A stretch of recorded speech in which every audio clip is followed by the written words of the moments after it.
शनिवार को पराड़कर भवन में अधिवक्ताओं, छात्रों, शिक्षकों द्वारा आयोजित सामाजिक परिवर्तन एवं राष्ट्रीय एकता और अखंडता पर आधारित संगोष्ठी के मुख्य अतिथि के रूप में राजेंद्र पाल गौतम, राष्ट्रीय अध्यक्ष अखिल भारतीय राष्ट्रीय कांग्रेस अनुसूचित विभाग शामिल हुए। कार्यक्रम की अध्यक्षता राहुल राज, एडवोकेट, राष्ट्रीय समन्वयक कांग्रेस एवं पूर्व उपाध्यक्ष छात्र संघ ने किया। विशिष्ट अतिथि के रूप में प्रोफेसर प्रतिमा गौड़ मौजूद रहीं।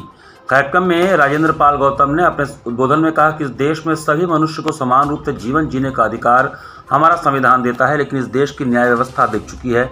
ऐसे में सामाजिक परिवर्तन आवश्यक हो गया है। साथ ही जातिवाद खत्म होना चाहिए और इंसानियत व मानवता लागू होना चाहिए।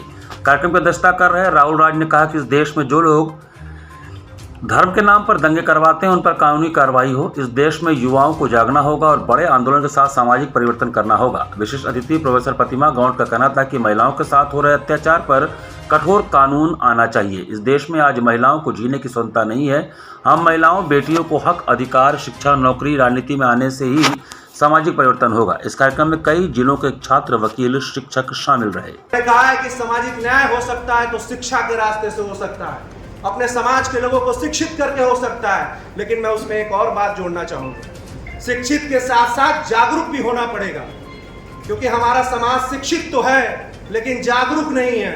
हमें अपने समाज को तैयार करना होगा, उन्हें जागरूक भी करना होगा।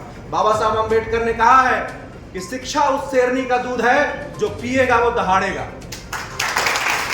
तो बाबा साहब की इस कथनी को करनी में बदलना है।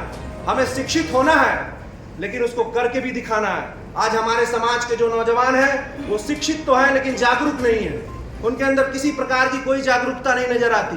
वो उसी पाखंडवाद, अंधविश्वास में फंसे हुए लोग हैं और उसी चक्कर में फंसकर अपना पूरा जीवन नाश कर लेते हैं। उनको सत्यता पता ही नहीं है। सत्यता ये है कि ज्ञान का प्रकाश बुद्ध के रास्ते से आपको मिलेगा, करुणा से मिलेगा, मैत्री से मिलेगा। वो बुद्ध के रास्ते से आपको मिलेगा, पाखंडवाद से नहीं मिलने वाला।